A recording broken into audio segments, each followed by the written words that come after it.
don't know.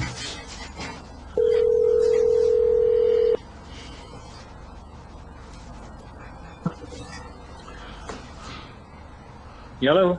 Paul! Yes. Amigo in L.A., how are you doing? I'm all right. Is this Jeff? Yeah, this is me. Hey, how are you? I'm Doing sorry great. for this insane... Oh, don't worry about it. I've actually had to embarrassingly call up guests and say, "Oh, I forgot to turn the recorder on. Can we redo the interview?" So I've done it. I've done it all. I've had. I mean, you know, and we're using Skype. You know, it's free if you Skype. This is only costing 2 cents a minute. I mean, you can't complain. I mean, you know, it's pretty. You know. No. So, are you ready to You're get? calling on your Skype, right? Yeah, I'm calling you on Skype. Yeah, and it sounds like you got a really good connection. I had all these accounts at one time straightened out, but because I haven't used them, apparently something lapsed or something, and Yeah. you know, I tried to sign in, and it's Raggedy Andy. They won't accept my password, and it's just turned into a nightmare. I got on with the Skype people, and they can't figure it out or tell me what to do. You know, I got to go through motions and et cetera. Anyway, we're past that, so. All right, don't worry about it. I've had I'm used to all these technical glitches. Are you ready to get going, Squire? Sure, absolutely. Wow. All right, I've got our outline here, and I'm just going to go through it, and really looking forward to hearing what you have to say. 1, 2, 3. Okay, good. This is Jeff Brown, China Rising Radio Sinoland in Shenzhen, just south of the Tropic of Cancer. And I am so honored today to have on the air Mr. Paul Edwards. How are you doing today, Paul? I'm good. I'm pretty good, actually. A little bit flummoxed by the technology, but that's okay. Paul, it's thanks to Patrice Granville that I learned about you and your work when he posted on the Greenville Post your recent article about the grizzly bears in Yellowstone National Park. And as usual, I will include all the links that I in our interview article, and so that everybody can follow up on these. I reached out to you, and you kindly agreed to be on my show. Paul is a writer and filmmaker based in Montana, United States of America. I will include his email. You know, for me, that's kind of a litmus test. If someone's willing to, you know, publish their email, they're willing to reach out to people and talk to them, and I really appreciate that. And he also has a video channel called Class War Films, and I've watched 3 of his movies, and they're really excellent. And last year, the Greenville Post announced your channel to its fans, and they posted you. And unfortunately, at that point, I missed it. And I just caught the one about the Grizzlies. You have also written for Counterpunch, which I will link, and you get on Information Clearinghouse, which I will link. So thank you for being on the show, Paul. Great. Well, thank you, Jeff. I'm glad to be here. You know, Paul, please tell us about yourself as much as you'd like. You know, your past and present, your generation growing up, and your professional life. People would obviously be curious to know something about you. Sure. I got to make it somewhat abbreviated because it's kind of long and detailed, and I'm an old. So it's been a lot of years. Anyway, I was born in the Middle West. My dad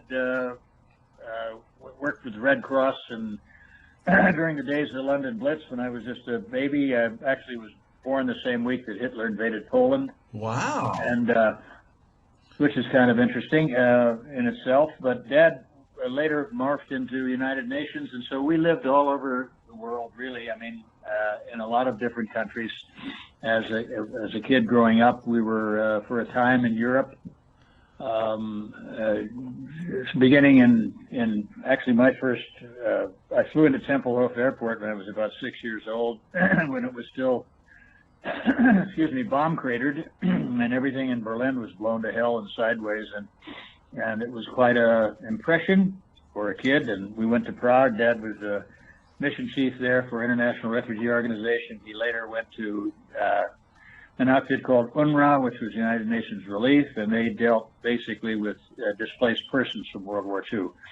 In any case, spent a few years over there, so I had no real sort of sense of a permanent American home early on.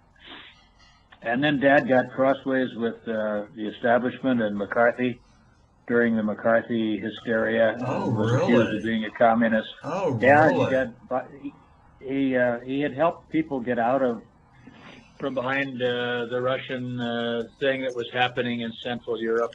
They were, the Russians, when they came in, the communist regime, when they came in, the worst enemies were liberals and socialists. I mean, they hated them worse than the devil hates holy water, and so they were pushing them out of windows and machine gunning them and beating the shit out of them in the streets.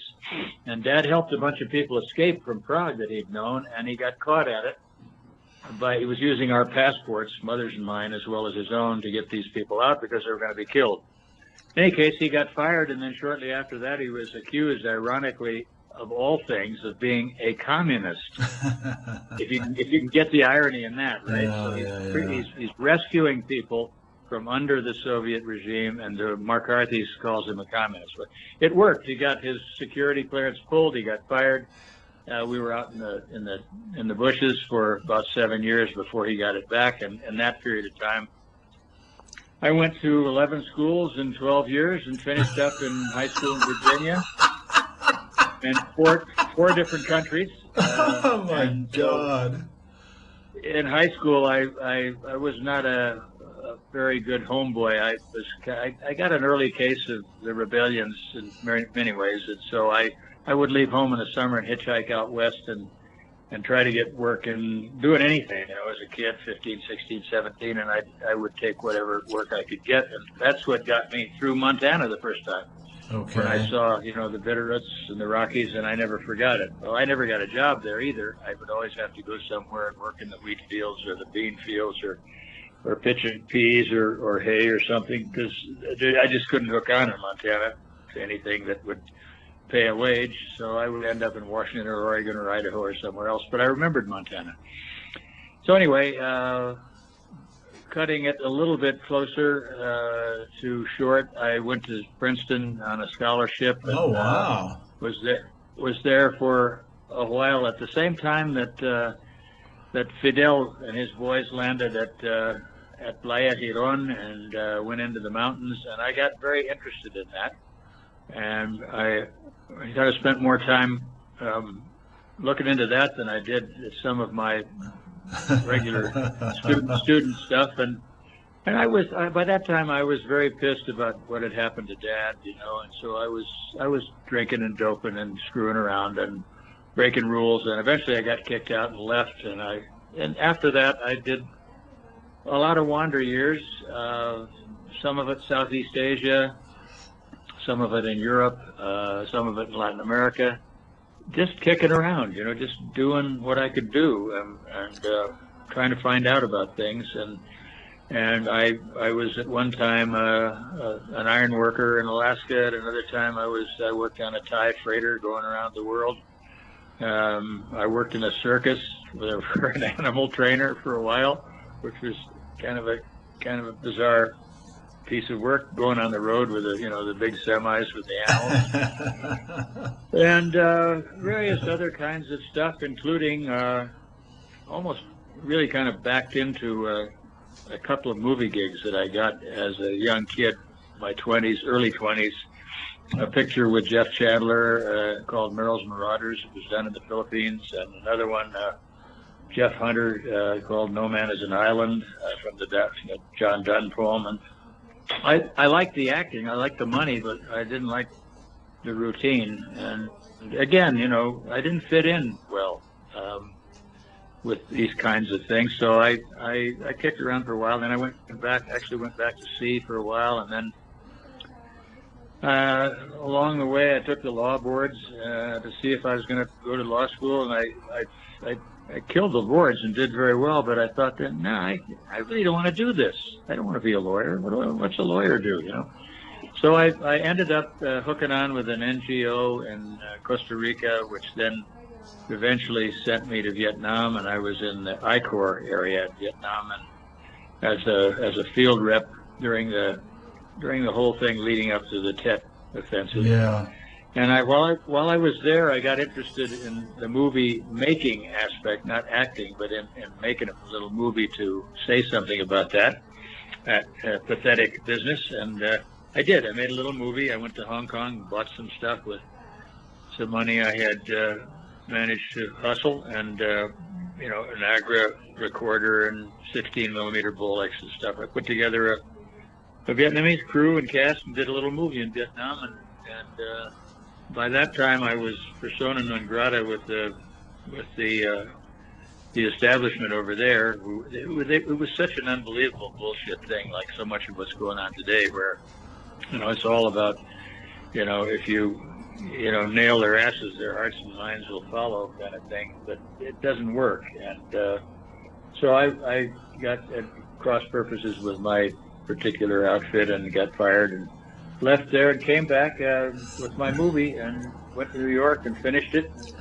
Got George C. Scott to narrate do the narration in it. Oh, wow! The whole story. But yeah, that was a total fluke, facilitated by an old actor friend of mine, a guy who was 40 years older than I. We'd been buddies when I had done a couple of movies. And in any case, I almost sold it to CBS, but it was right at the time when the Pentagon Papers were kicking up the gravel, and they backed out of the deal, and so I never sold it.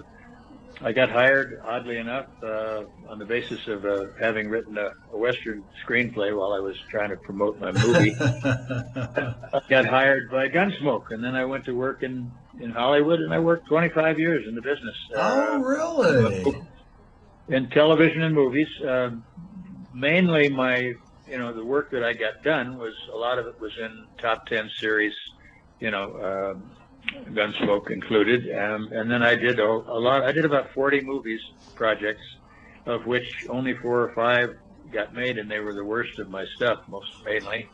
The most kind of cheesy and commercial, the good stuff that I did. I could not get it done. So that's pretty much the story. I had a strong career in Hollywood for 25 years, and they finally petered out is when I got to be an old dude. Why they got no much use for that anymore. So and the business changed a lot. It just became very corporate, as opposed to what it was when I went into it in the 60s, in the late 60s. And that's kind of the tale. It's been a rather you should write a book. Trip. You should write a book, Paul. Well, I'm working a little bit on that, but I have trouble. I never was a very good self-promoter, and I get bogged down in stuff by saying, who really is going to give a shit about you? You're not Henry Kissinger, so who's going to buy this, So I don't know. We'll see. You haven't killed millions of people. You haven't killed millions of people, so. No, I haven't. Actually, the idea of even one kind of repulsed me. I've seen enough of it. I've seen enough blood on the streets to know that this is not fun. Is your Vietnam movie, is that on YouTube? It is. I have it, but I have not put it on the site for the reason that what is a good reason? The reason is that it's it was shot in just before Tet in '67. And that's a long time ago, and it's like another lifetime. I haven't tried to do anything with it for quite a while, although it's remarkably germane to a lot of what's going on in Iraq and has gone on in Libya and Syria, and all of this stupid, bloodthirsty, asinine, murderous stuff that's going on with killing ignorant people for no reason. It resonates. So maybe one day. I haven't put it on our site, though. During that 25-year career in Hollywood, Paul, tell us about your arc of awareness. That what you were taught in school, those 11 schools in 12 years. Yeah. And the Yeah. and that the U.S. media, is what I call the big lie propaganda machine. Was it a slow evolution for you, or did you have like a particular experience, or was there like a series of happenings that caused you to have an epiphany? Please share this with our listeners out there, because a lot of people get a lot of inspiration. They want to try to break out and be more Yeah. outspoken and more active, and it really helps to hear other people's stories.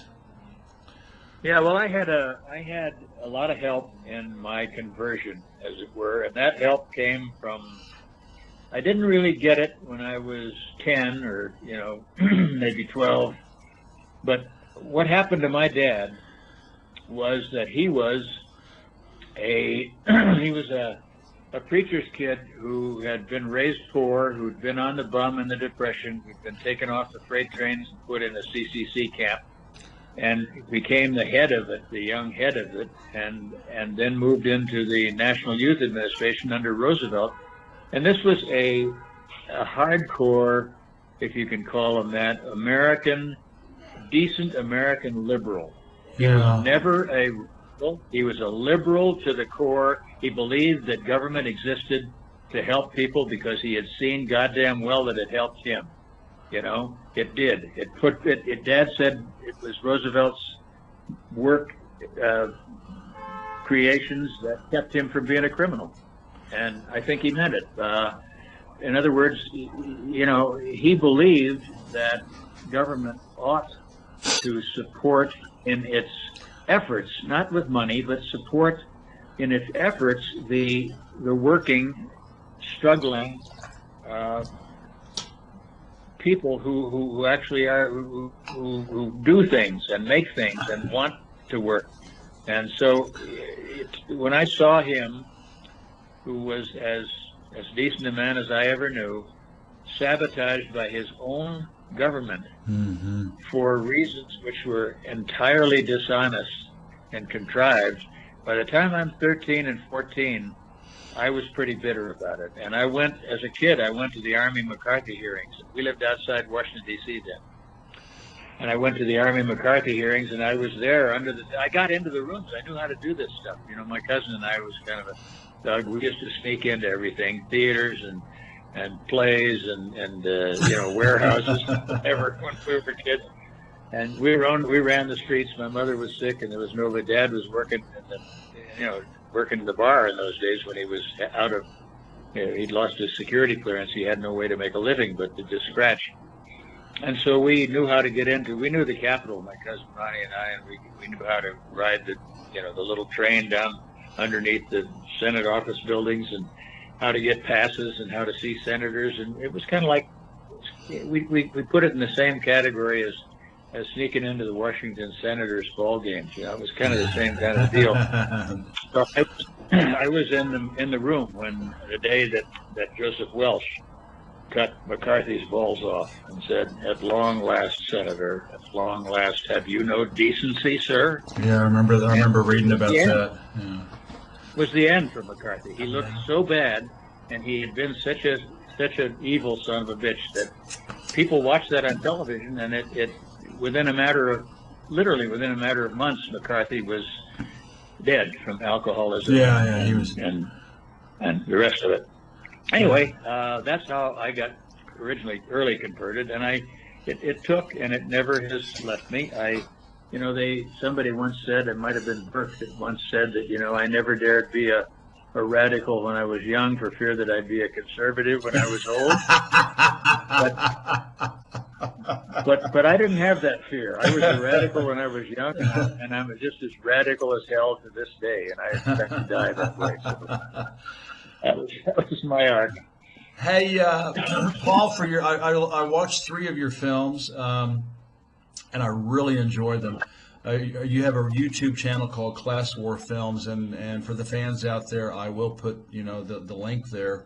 And do you work solo, or do you work with others? I love the narrator's voice. And your movies have this kind of. And now that I've heard your story, And now I can maybe see the genesis. They have this kind of retro 1950s, cops and robbers TV feel to it. I mean, are you doing that all on your own, or do you work with somebody? Yeah, no, that's the narration is mine. The writing is mine. The narration is mine. I have a very close friend from years and years ago. Went to some graduate classes at UCLA at one point with him, and we became friends. Lanny Cotler, who is an equal partner in class war films, but he's much more technically savvy and adept, and is way better at that sort of stuff than I am.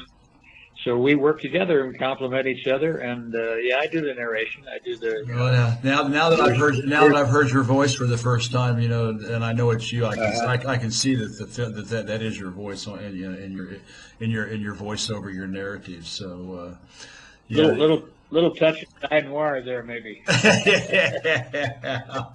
Anyway, great stuff, and I will encourage everybody to watch your videos. So Paul, so Paul, thanks for telling us about your class war films and how they're done. Please tell us about the grizzly bears and Yellowstone and why their story resonates with you.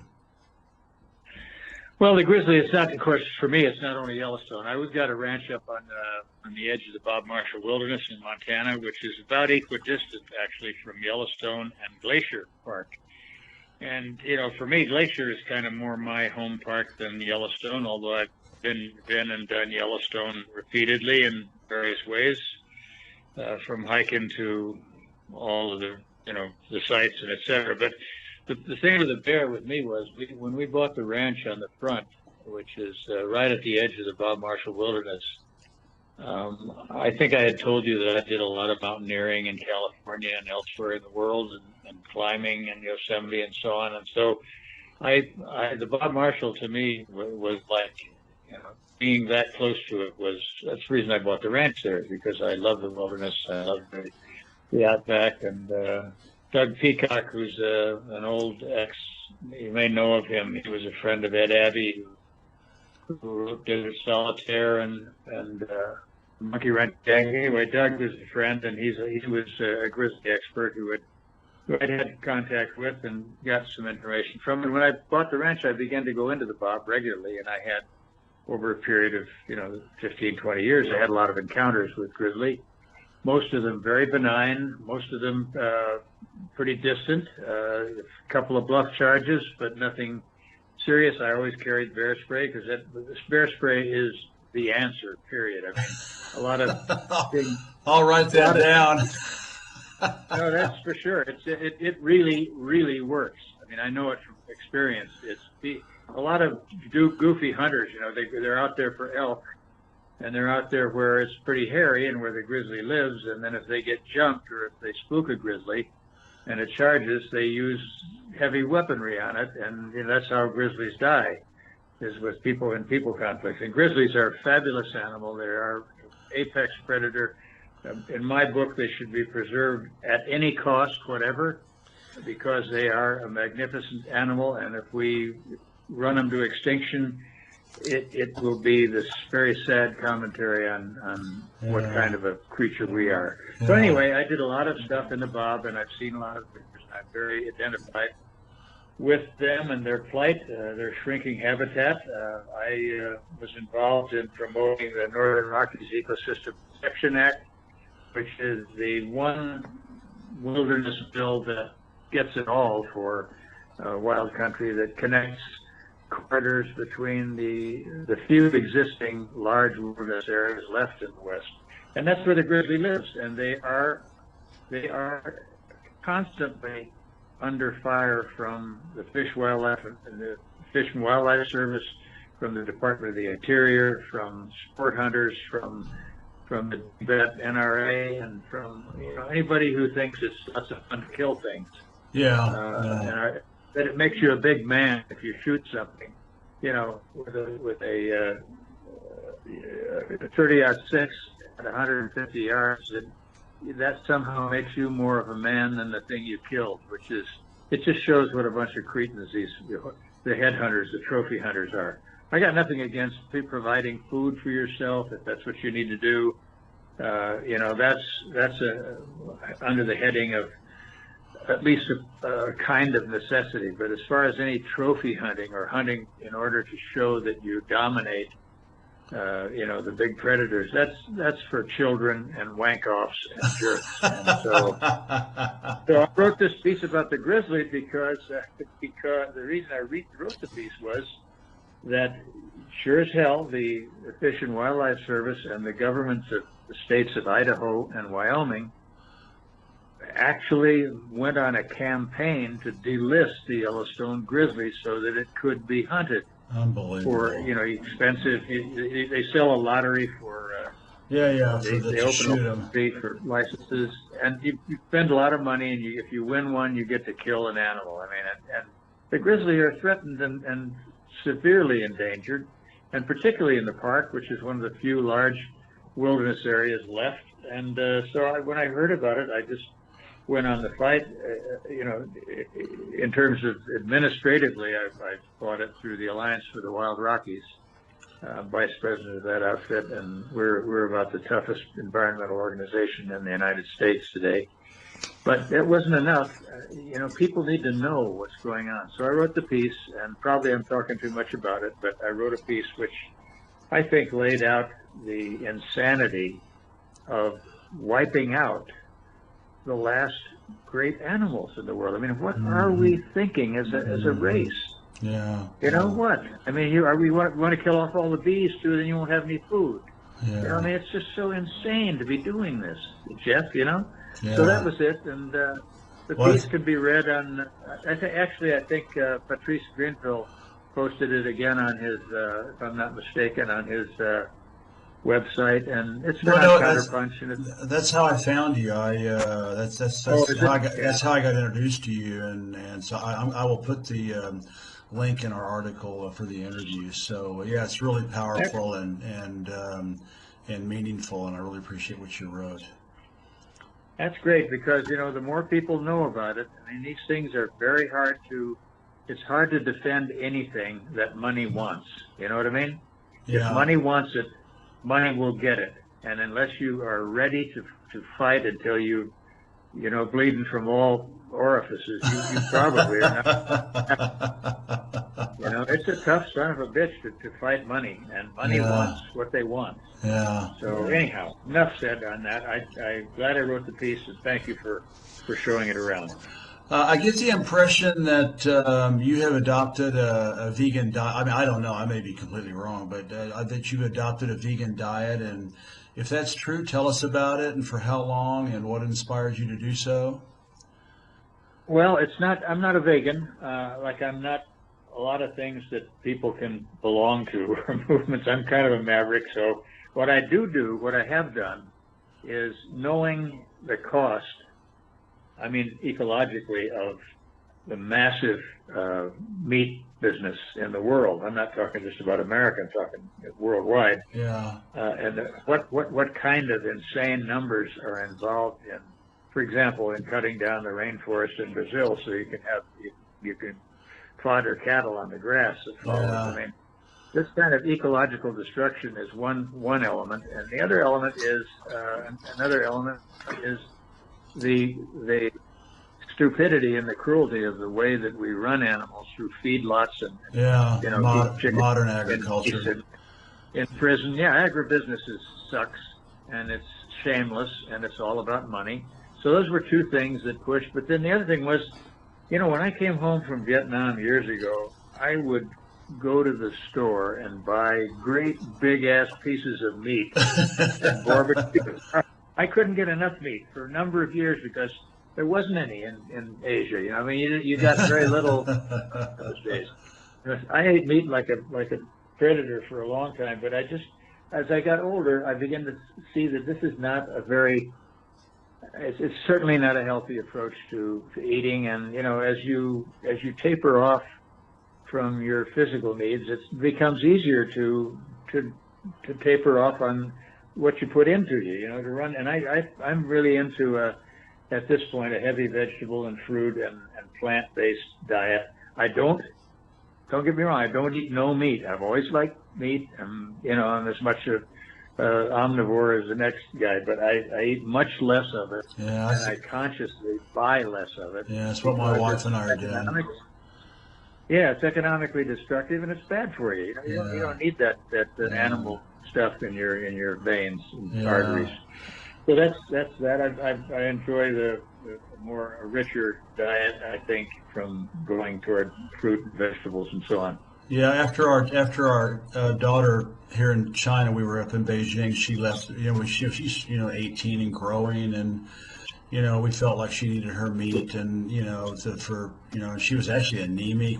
She had several bouts of anemia, so we were eating a lot of red meat.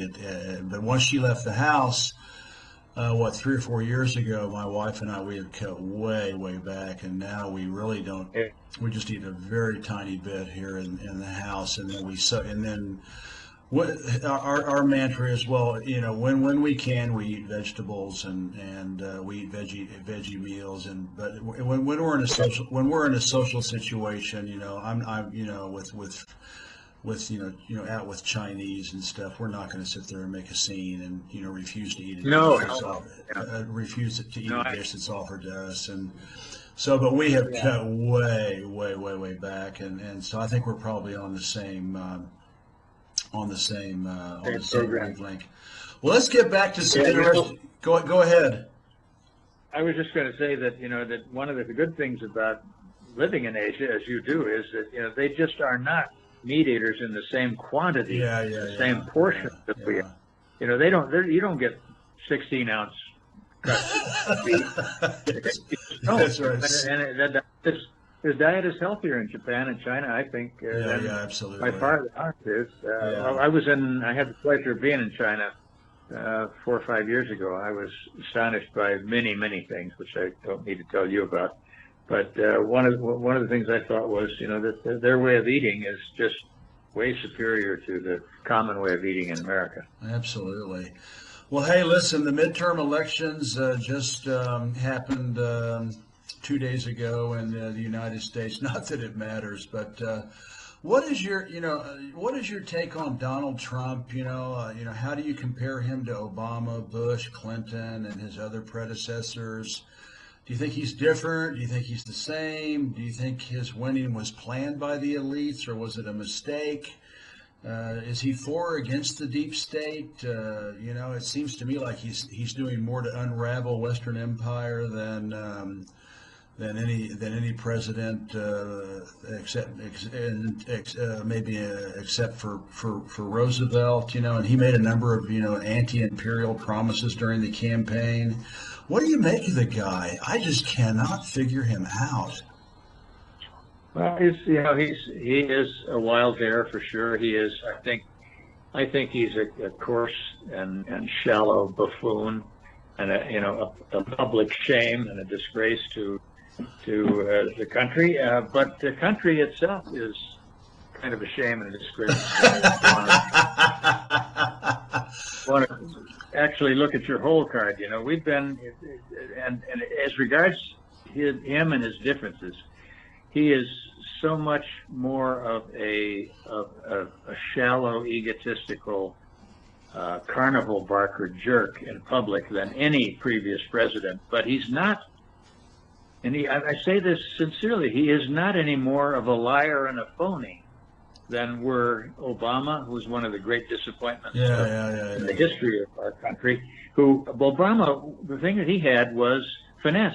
Yeah. He had savoir vivre. He had the smoothness of high style and high education. Yeah. And meanwhile, he simply betrayed the country and its real interests of the people in every possible way. And the world. Because he promised all sorts of things while behaving indirectly counter to his promises. Remember the speech he made regarding the Arab world in Cairo, when he was so lauded for it, getting the Nobel Peace Prize, for God's sake, when the guy simply doubled down on everything that the idiot Bush did. Yeah. So the big difference between Trump and those other guys is stylistic. The secondary difference is that he is not, and never has been, a genuine or a factual representative of the deep state. He is counter the deep state in many ways, although the deep state has pushed him away from the few things that he said he might do that might have been useful. One of which was to cut back NATO, one of which was to cut back overseas expansion of wars, one of which was to come to some kind of workable understanding with Russia and China. They don't want him to do that. The deep state is represented by people like Obama and Clinton, who have forwarded our program of destroying much of the world for predatory capitalism and for oil. And so while he's a wild card and a shame and an abysmal son of a bitch in many ways, it's a lot of it has to do with the fact that he's just got this punk sort of South Bronx style. And he can't help but be of the vulgarian that he is. I think he's a horror, but I think in one way he is exposing the dirty underwear of the deep state, and it pisses them off crazily. It makes them insanely furious that this guy is showing openly what they've hidden successfully for years behind sweet words and platitudes. So don't get me wrong. I think he's awful. I think he is a reprehensible wank who in any reasonable democracy would never been able to be nominated. But we don't have a reasonable democracy. We don't have a democracy at all. What we have is a totalitarian imperialist state in an advanced state of decline, even though it's enormously powerful. So, and the election, the election is. It's a push. It's a nothing. The Democrats have a tiny margin in the House, which means nothing, except a bunch of useless investigations that'll go nowhere, much like the Mueller thing. And the Republicans, because of the two persons per state, regardless of population, they have the upper house, which will neutralize anything that any of the naive Democrats who have any values will be trying to do.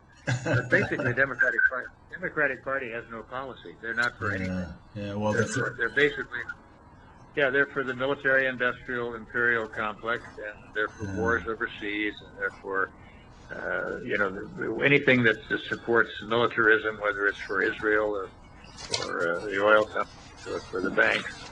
But they have no policy that appeals to any human beings. Yeah, I tend to agree with you. I think he has done a great job. I mean, I think he's done a wonderful job of helping undo empire by exposing it and being so brash. And basically by hanging the deep state's dirty laundry out, for everybody to see.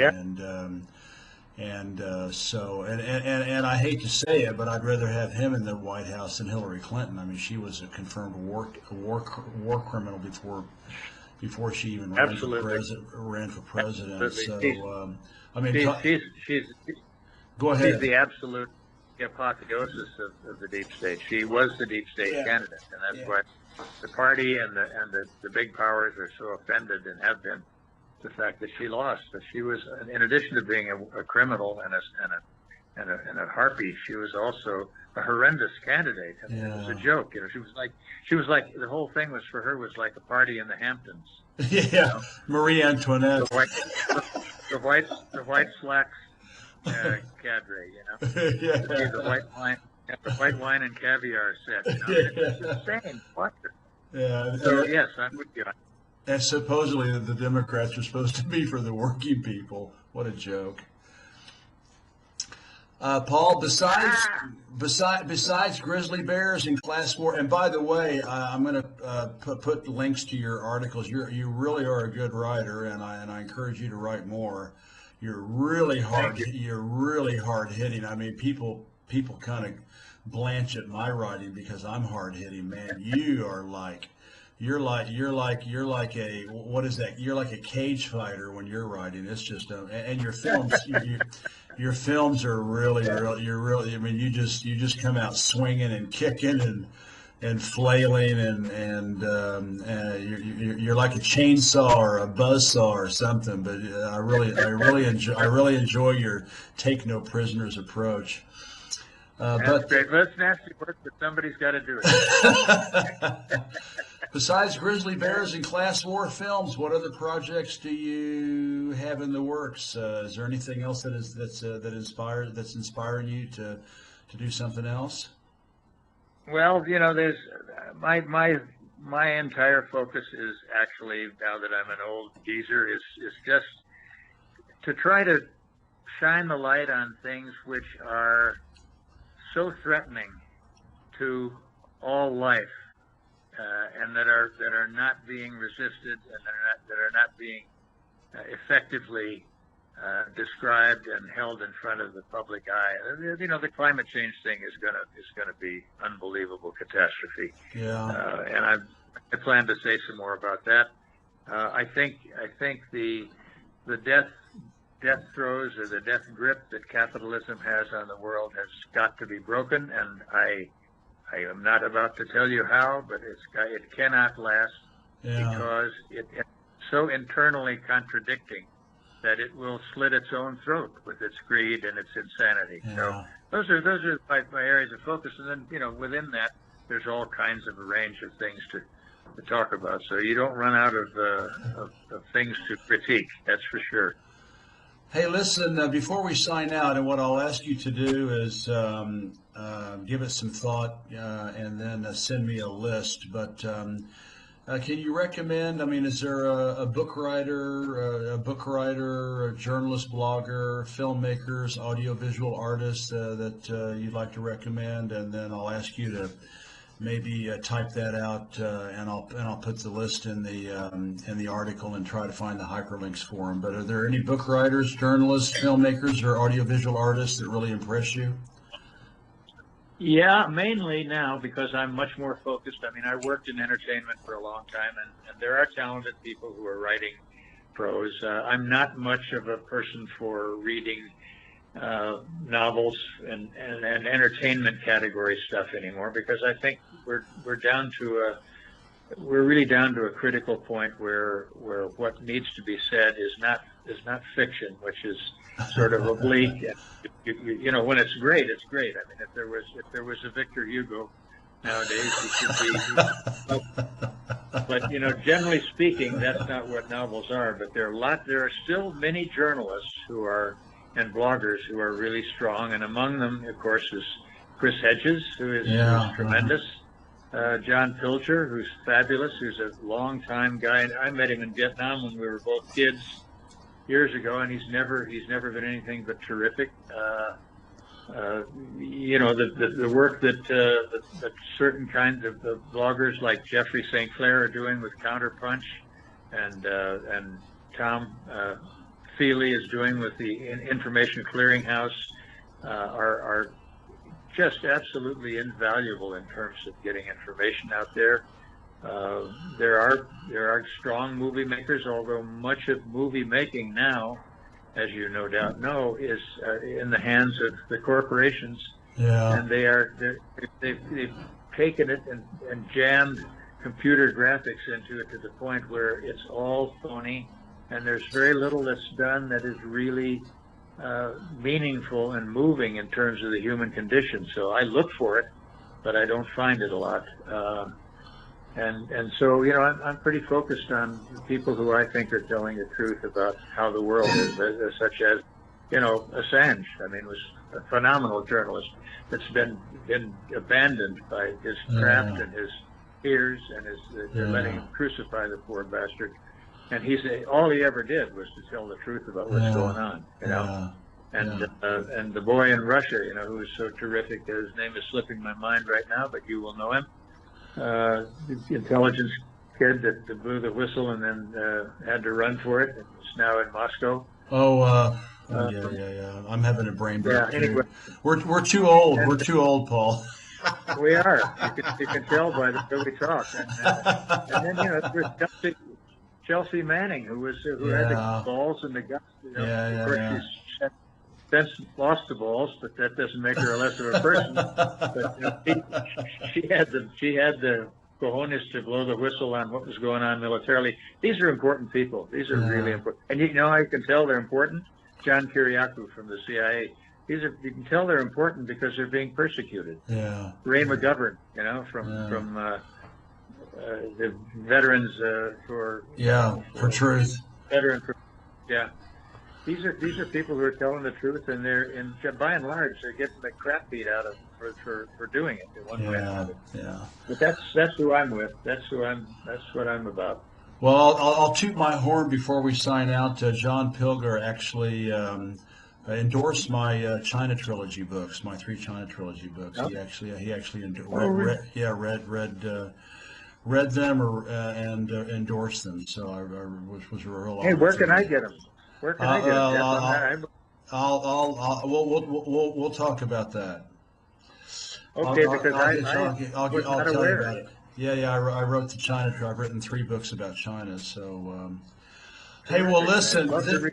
This has been a wonderful interview. I'd like to have you back on. I still think you should write a book. I think you should get a recorder and just start jabbering about your life from birth up to now. I think you have an amazing story to tell, and even if it never gets printed, if you could just put it down in a recording form, it would be a wonderful repository for someone who's led an amazing life. So thank you so much, Paul, for being on.